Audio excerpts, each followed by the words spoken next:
Get your Gameface on. Get your Gameface on. Thanks to Swiss Locker, this is the Mpnfl Division 2 footy show for Gameface. Somerville booked their spot in the finals on the back of 5 straight wins. Thank you very much. And off the back of a masterclass from Paul Fermanis, Nick Mason also starred in that game. He joins us on the panel. Brendan Favola ends a spectacular and controversial footy career. That's it. Fev won't play again. He played his last game in our league on the weekend. Devon Meadows upset finals bound Chelsea. What a result that was. Red Hill finished the season minor premiers with a win over Langwarrin as Karingle's hopes to finish first are sunk with a sinkhole, if you understand that. And Crib Point finished the year off with a win against the Avies, a great last quarter by the Magpies. Aaron Walton also manages to be the leading goal kicker with a big final day for Seaford, even though the Tigers aren't playing finals. Oh, and guess what? It's finals time. Get your game face on. G'day, everyone. Great to be here. Blackers, welcome to you. How are you, Dan? I'm very, very well. And Nick Mason is our guest from Somerville. And boys, just before we start, we need to mention the passing of one of the all-time greats of football in general. I think everyone would know him, whether they remember him or not. Even all the young people out there that are involved in football, they would have been told stories by their grandparents and by their parents of Graham Polly Farmer, who changed the game. He brought in handballing in the 1960s, turned it into an art form, and no matter what league you play in, I think he'll always be remembered as a superstar of the game. I only have seen clips of him, Dan. Did you ever? I only saw clips of him. Yeah. I'm your age. Oh, yeah. But he was sensational. Sorry, Absolutely. yeah. 1 year older than you. I didn't see him play. But no, I think the biggest thing that I can remember of Polly Farmer was a handball at speed of 35 metres. I don't think players even do it nowadays. 35 metres where he hit Tony Polinelli on the chest. And he just did not break stride and kicked it to Doug Wade, a drop kick, and took a mark in the 67 grand final. I mean, that's how much he changed the game. So, very sad day for football in general, the death of Polly Farmer. Great to have Nick Mason with us. Welcome, Nick. You must be delighted you're in the finals. 5 weeks ago, that looked highly unlikely. What changed? Yeah, thanks for having us, first of all. And, I don't know. I think we had that belief throughout the whole year that we were a final side. I know it's the F word in football and you're not meant to use it, but I think we used it a lot at Somerville, and without playing finals this year, it was probably going to be, from what we saw, sort of a wasted year. We wanted to prove everyone wrong and prove we are a good competitive side, and I think that self-belief we got the ball rolling and it just went from there, really. Now, Brad Canavan seems to have this attitude, the us against them mentality. He just had this maniacal self-belief he could make it, couldn't he? And he just kept instilling that into you. Even when you got beaten by Chelsea in a game you shouldn't have lost and then got well beaten by Langwarrin the next week, I still got the impression he felt you were still a chance. Yeah, well, he drove it, really. The boys, I think that Chelsea game sort of was a bit of a dampener, and, it's never good when you lose the games that you should win or you feel you had the momentum in, but... We had the momentum that day, didn't you? Oh, yeah. But it was the game against Seaford, at Seaford in that really wet conditions, that really set your season up. Oh, for sure. I think you just saw, that video that went around of Wig and his emotion he showed after the game, and I think everyone got up and about, and that was sort of, what we just instilled in then that, we're back. Yeah.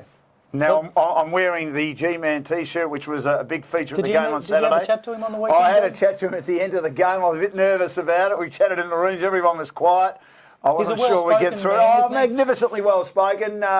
Interesting. He was good. I think there was a bit of mutual respect between both of us. But I'll tell you what, Nick, I was a bit worried that we wouldn't get through the interview without the magic being spoken, because it is part of his vocabulary. That's just him. It is who he is. But he got through it, so I thank him for that. And he's such an important member of your side in regard to just firing you up and keeping you up and about. Oh, yeah, for sure. Even when he rarely hits the training track, but when he does, the intensity he brings and just that level, it's so high. And Did he train last night?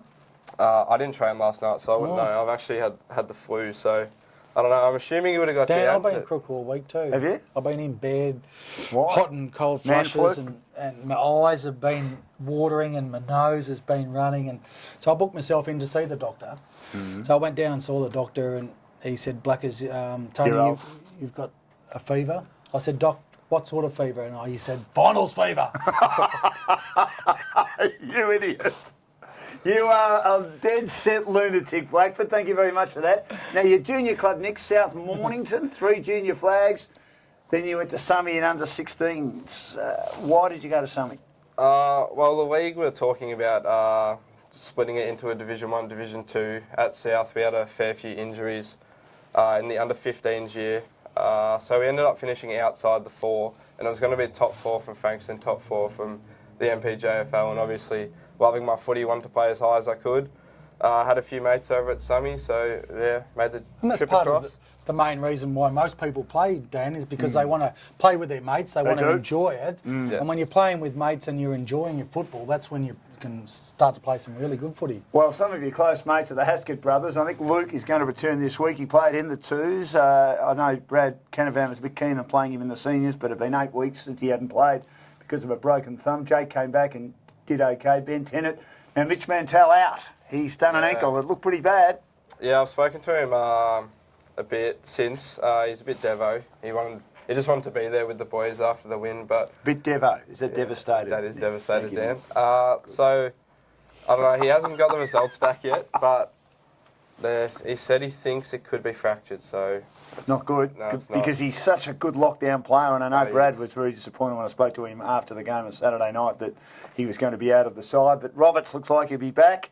Yeah. I think he arrives back in the country on Friday, so he'll have 2 days to prepare. He's been away. The big ruckman. Daniel Yeah. Marshall has kicked 30 goals, and Brad was talking a lot about how important he is coming back from Bali, and we mentioned, of course, Luke Haskett. So there's a few to return. There is a few. And you're just about at full strength bar Mantell, so it's looking pretty good for the finals. It is. Hopefully we can give it a fair crack and give it a shake and see how far we can go.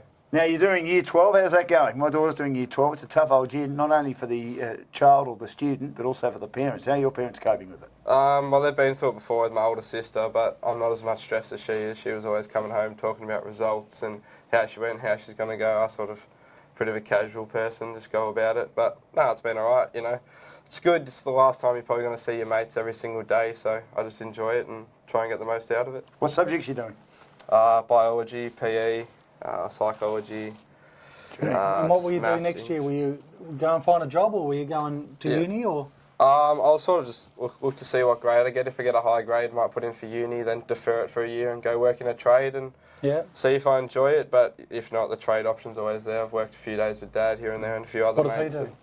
He's a boilermaker by trade, but he Okay. owns a garage door business. Yep.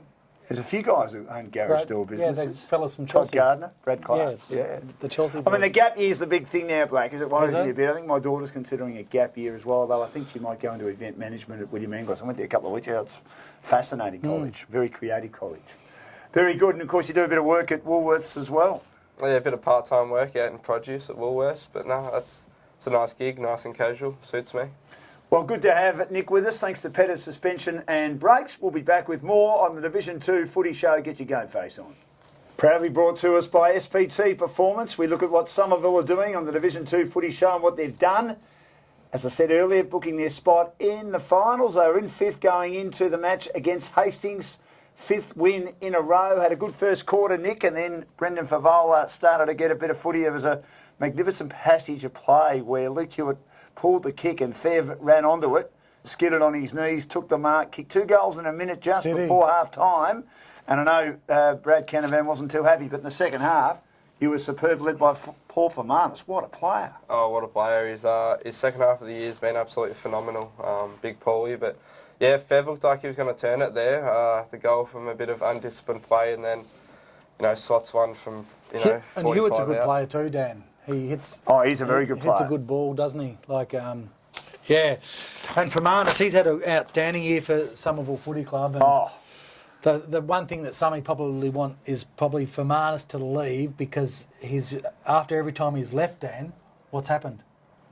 They've won a premiership. That's right. No, it'd be nice to see him, but he deserves it. We wanted to He's hang kicked around. 36 goals, Nick, as a goal-kicking forward. I mean, I believe that if Ryan Gillis is held, he got injured late, and I don't know why they didn't take him off. He said he wanted to stay on, but he was limping.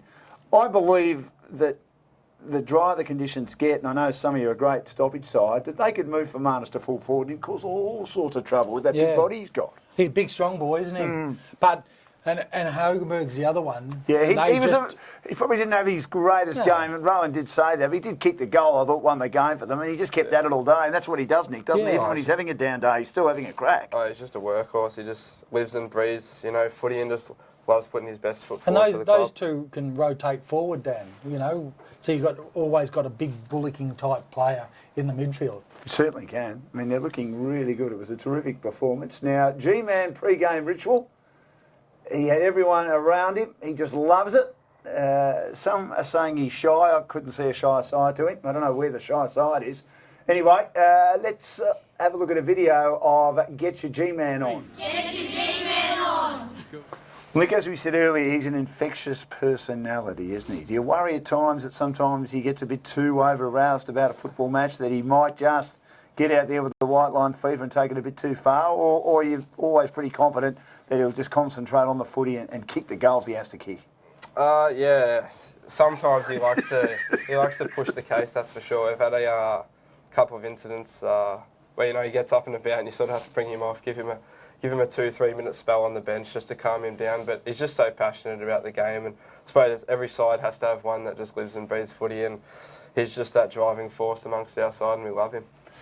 It is the Nick Mason Show, because we caught up with Nick after the game as well. He was second best on ground behind Paul Fermanus. Let's have a listen to what he had to say straight after the game with Somerville in the final. But how do you feel as having played such a big partner? It's a pretty good feeling to be able to do your own thing and contribute to the team. I think halfway through the season, sort of when it all really changed for us, the critics wrote us off, and I think we just had that belief within our group. Everyone was up and about. Wig was driving the bus, and we really had that mentality of everyone get on board and everyone do their own thing. And I think the boys today, we each to their own, stood up in their own areas. Us against them, wasn't it? It was. He drove that. Yeah, it was. It was very much about if we, we stick to our game plan, and we do the things that he's taught us and that we're putting in place. We'll come away with the results. Do you get the impression, I certainly did today, Paul Fermanus and Rowan Hogenberg leading from the front and the middle, and the rest of you jump on board? They lead by example, don't they? I thought Fermanus was unbelievable today. Oh, for sure. He burst on the scene in our few practice matches. I remember my dad said he's like, load up for him for league best and fairest. He's just an absolute brute. And his second half of the year, credit to him, he's been absolutely phenomenal. And Hoagie, he just does it week in, week out. Just a big body in there, just bustles around. And he gets a bit down when he doesn't cop as many free kicks as he think he should, but he's just a workhorse. And you've got a few to come back as well, which will certainly help the team. Your big Ruckman Roberts has been overseas. He's either on his way back or he's back in town, and you should get him back for the final next week against Chelsea. You got beaten today, so you take them on with your team full of confidence and them lacking a bit of confidence. Yeah, well, we had them earlier in the year, and I think you guys did that game, and that's we sort of felt like we had the momentum in that game, and then it sort should of have won the game. Yeah, it sort of changed, and Ruda, he's a massive the ruckman, and we got Dan Marshall over in Bali as well. But there's a few knocking down the door in the reserves as well, and a few unders that are really putting their hand up, which is good. Thanks for SPT, one of our proud sponsors. Plenty of those on the Gameface Footy Show. This is the second division footy show as we get into finals this week. And Ambience Catering, talking of sponsors, they do a wonderful job. Gay and the team, Ambience Events and Catering. Brendan Favola was at your game, Nick, on the weekend, and he said afterwards, and we thought this might be the case, Blackers, that he would retire, that this would be his last game of football. And he has said it's his last game of footy. He told his team, of course, who work with him on Fox FM's breakfast show, that it gets too hard now, that he's overweight. He said he's fat. I don't know whether he's fat. He's overweight. He that's not a recent photo of him? No, it's his Carlton photo, isn't it?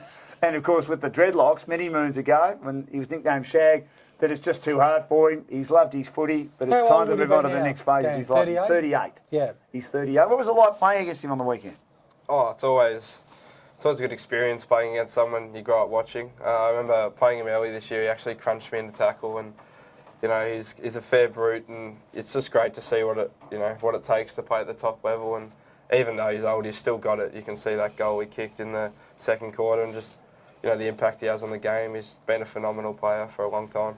He got involved in a bit of a blue blackers. There was a few punches thrown in the third quarter. He tried really hard, and I thought there was wonderful leadership shown by him at half-time, and they were within 4 points. He kicked those 2 late goals, and he was the one that was addressing the players in the middle of the ground. So to say, and some people might have been a bit critical of him saying that he hasn't been invested, is rubbish. He's been invested all year. And well done to him, and it was good that he had a year in the Mpnfl, and I think the competition is better for having Mpnfl involved. It's always great to have those sort of people come into our competition, Dan.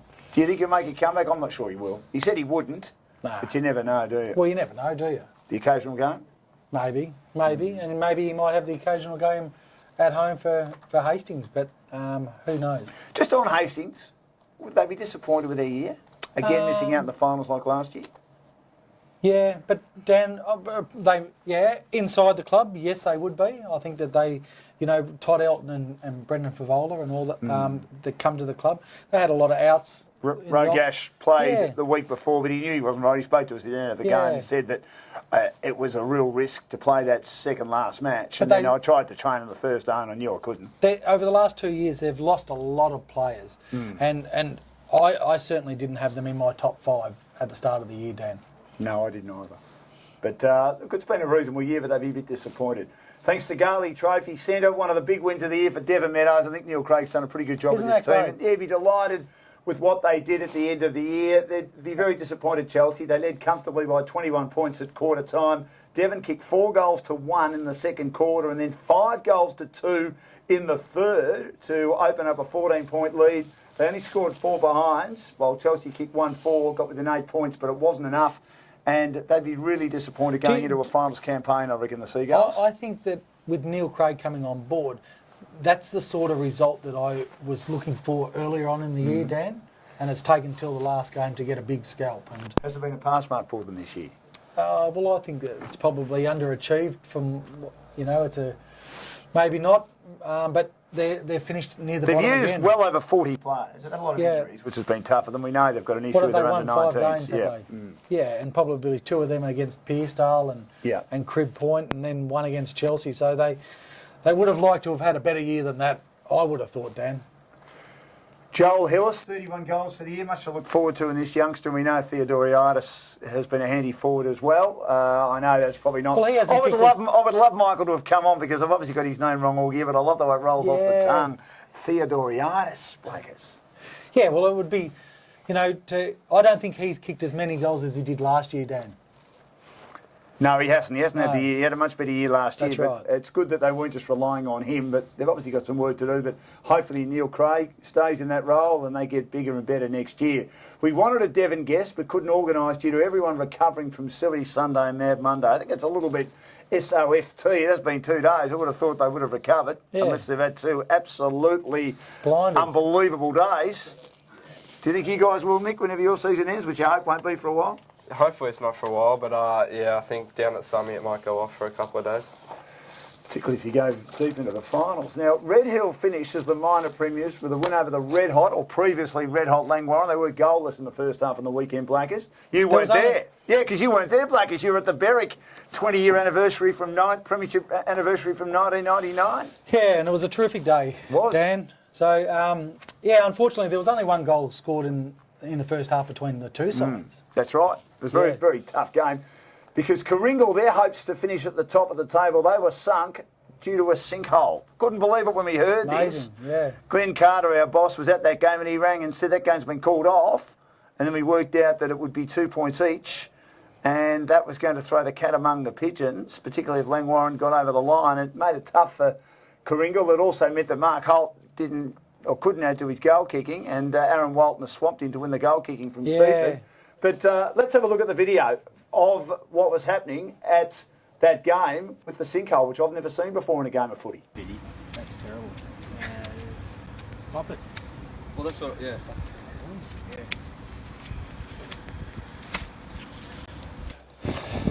Yeah, it was an interesting situation, wasn't it, Blackers? I mean, just on that, at the end of the day, Red Hill won, and it didn't affect top spot. top No. spot at all. But let's say they had have lost. Do you think that Coringal were within their rights to say we should play that game the next day on a neutral venue? Well, maybe, because, you know, you talk about Mark Holt. He's obviously hasn't got an opportunity to have another shot at kicking goals and against a lower side in Pearcedale. And then just say, for instance, one of their players who's right in the mix to win a league medal. Correct. Yeah, it's another issue. I didn't think of that. Round 17, he's on the same amount of votes as, say, a Red Hill player. Yeah. Right? And that Red Hill player gets one vote, and they haven't got an opportunity to do that. So I think they could have organised it. What do you think about that, Nick?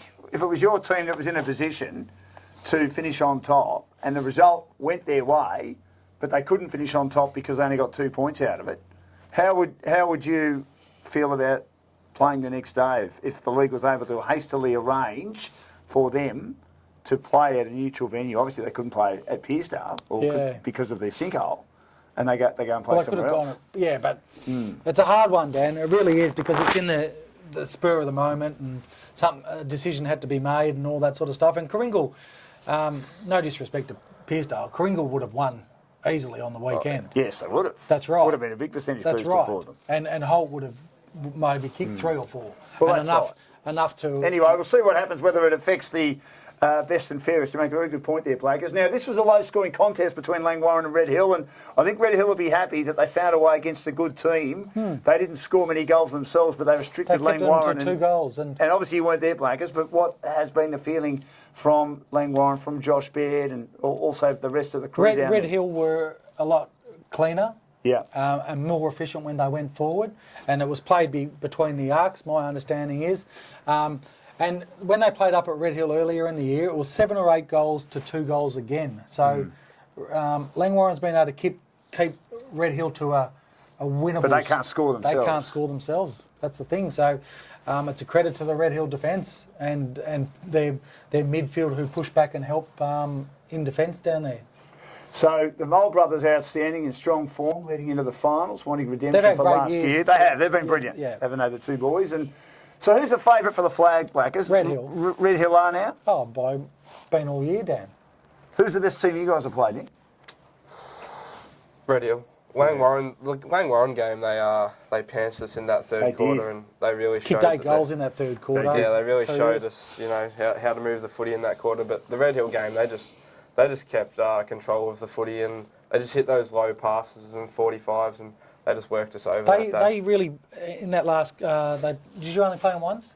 Red Hill, yeah. Yeah, at home, and they got off to a really good start, and in the second and third quarter against you guys, you were right in the contest, but then they opened it up in the last quarter. Yeah. So you've just got to be able to do 120 minutes against any good side. You do, absolutely. Now, Coringal get to rest their legs as well before a cracking game this weekend. Do you think they'd be happy? I mean, they're disappointed, obviously. They didn't get to play footy, but would they be happy in the end that conditions were tough? My understanding was that they played a couple of guys that are coming back from injury in the twos, and they were able to get a game under their belt. And Justin Farrelly's one of those guys, and so is Matt Stanley. And if they've got through, Farrelly's a really good replacement for Goodall. Yeah. But he's a bloke that hasn't done a lot of work all year, and his body keeps letting him down. But they will go in. That's my understanding, that they'll go in with him this week against Langwarrin. I think it's going to be wet again. Goodall will be handy, wouldn't he? They're going to miss him. They've missed him the last couple of weeks. Now, Crew Point finished their year with a win over Tive. Tive, I think, have been disappointing, and they've not won as many games as they did last year. We thought they were going to be one of the big improvers, because we thought they were going to be a little bit like Somerville have been, maybe not coming up the ladder with a bullet like Summy have, but we thought they would improve after winning 6 games last year and being one of the big improvers in the back end of last year. But they've been a bit disappointing, and they let this one slip after leading for a large portion of the day. And well done to Crib Point. They get themselves up the bottom of the ladder. Yeah, and to Stevie Hamill and Andrew Brady and down there. It's been fantastic for them. It really has. And it's a great way for them to finish off a really tough year. Absolutely. And I think it harvests well for them for the future. Now, Steve Hamill, talking of him, his son is on the Adelaide Crows list. He caught up with Plugger after the win. I'm here with the Crib Point coach, Steve Hamill. Mate, what a win today. Yeah, no, fantastic way to finish the year. Tired, we always thought that they were going to have a bit of a crack against us, and for us to set up well, we were really happy with that. Our last 2 weeks have been disappointing, so it's nice to sort of finish off there. We brought a few kids back today, and everyone had a bit of a crack, so it was terrific. Dr. Kluver just said to me previously that, you know, there was a few people in tears, there was some real low points, but what a high point today. Yeah, look, and when you're a side that's won one game up to the now, it's about keeping morale and belief. We've got a really good group of young men playing under 23s, including under 19, so we know there's a future of the club, and it's just maintaining that. Playing 3 boys today, their finals for next week is the 3rd, so yeah, things are positive. A nice way to finish and a bit of a reward for our senior players today. How far away do you think the club is and this group is away from turning that into some W's? Look, I think in regards to the list we've got now, they're probably a year or 2 away from developing as a group, so they're going to be stronger in a year or 2. We do need to recruit a couple of players. We need a forward. Yeah, we need probably a really good midfielder that's got a bit of ability to bring players in. But yeah, we've had really good glimpses over the last 8 or 9 weeks. As in the last 2 weeks were disappointing. But again, today it was really nice they bounced back. Well, I reckon you've done a terrific job with this group, mate. I look forward to see what you can do in years to come. Appreciate it. Enjoy the night. Congratulations on your 2nd win for the year. Thank you.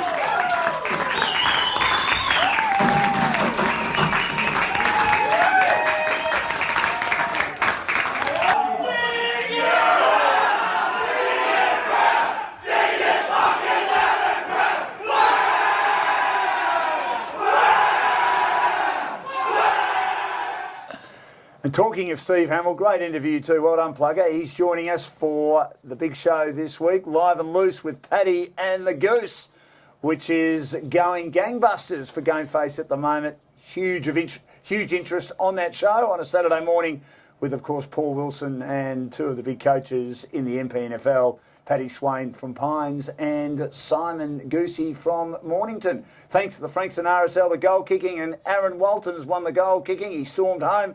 Mark Holt got sunk because they didn't play on the weekend. He remains. You like that, Blackers? You like that, Nick? You've been working hard on that, haven't you? Dan. Dwayne Russell and also Dennis Committee. Always remember Dwayne Russell's best line ever.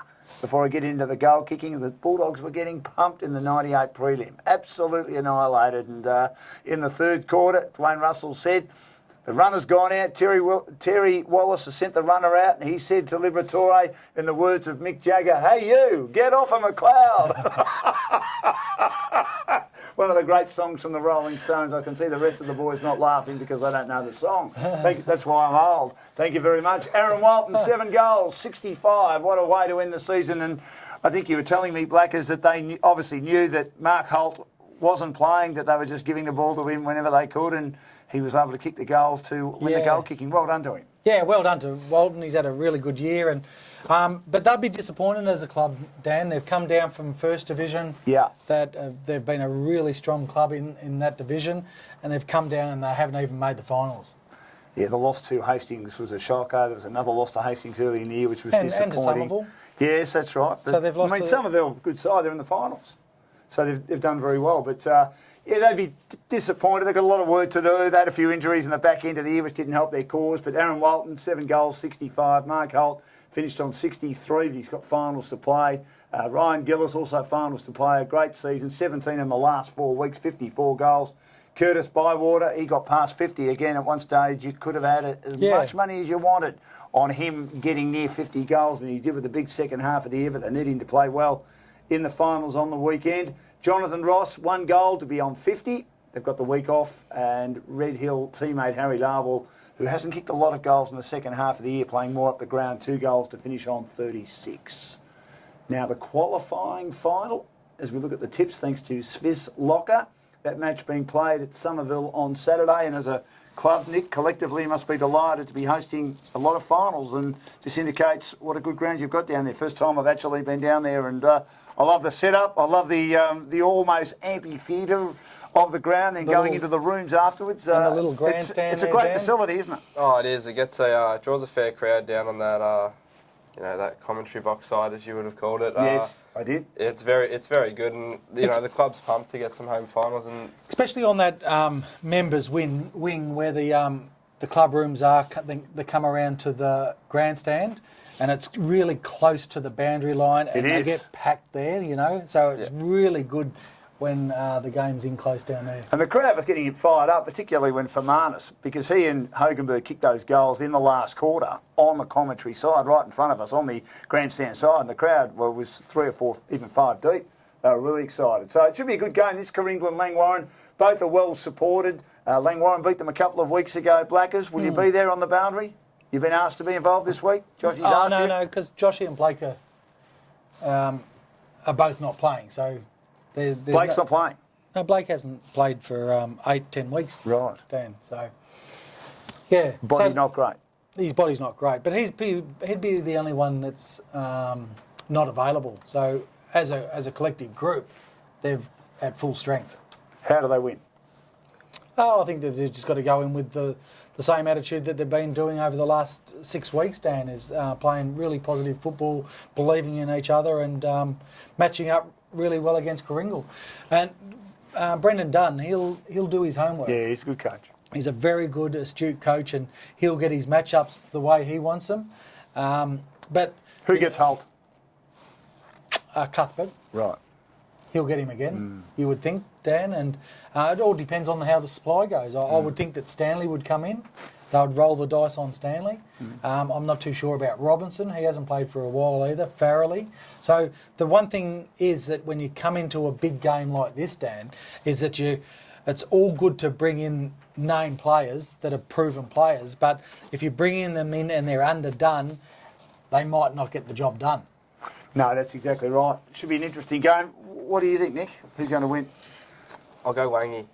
Wangi they've been on fire late, apart from the weekend, and I think, you know, out of the games I've played against both sides, I think Wangi was probably a bit slicker. Yeah, I'm just worried about some of Coringle's players being a bit underdone. I'm going for Langwarrin to win this and move into a second semi against Red Hill. And then Chelsea and Somerville. Chelsea be disappointed. They were close to full strength and they still lost to Devon Meadows. Somerville in great form. It reminds me a bit of the Chelsea-Langwarrin elimination final last year, where Chelsea had a bit of a hiccup against a lower team going into the finals. But tired. And that's right. And Langwarrin were in great form. Yes. And they went on to beat them comfortably. And Somerville's doing the same at the moment. They are. I mean, you got close only a few weeks ago, Nick, so you'd go in there full of confidence, wouldn't you? Oh, yeah, we're full of confidence. I suppose you have to be, you know. When you're playing finals footy, you have to have that belief within the group, and, you know, we'll go out there and put our best foot forward and hopefully come away with the chocolates. What do you think, Blackers? Who wins? Yeah, I think you've got to back the side that's in form, and I think that Chelsea's had an up and down sort of year. Yes, they've banked a few wins, but it's been against the lesser sides. And at the moment, Somerville's got some really good momentum going in, even though it's against some lesser opposition, Dan. They still have to beat Hastings to make the finals. No, I realise that. Yeah. Yeah, I realise that. And Seaford was a really good win. Was. So over those 5 wins, they've banked 2 really good wins. So, I agree with that. No, look, I'm going for Somerville. Will Sedgwick play on Bywater? He should, shouldn't he? He should. He did a good job on Favolve. He's just a reliable really defender, good defender. isn't he? Oh, yeah. Yeah, and he's been an outstanding defender for a long time, Dan. Excellent. Well, thanks, Nick. Great to have you with us. Good luck on the weekend. I bet you cannot wait. We can't wait for it as well on Gameface. The big match at Mornington, Chelsea and Somerville. The loser out, the winner will advance to take on the loser of the qualifying final on Saturday at Somerville between Coringle and Red Hill. Coringle and Langwarrin, with the winner taking on Red Hill in the second semi, and the winner of that will be in the grand final. So it's finals time in second division footy. Can't wait for it. Look forward to seeing what happens on the weekend. Get your game face on. Get your game face on.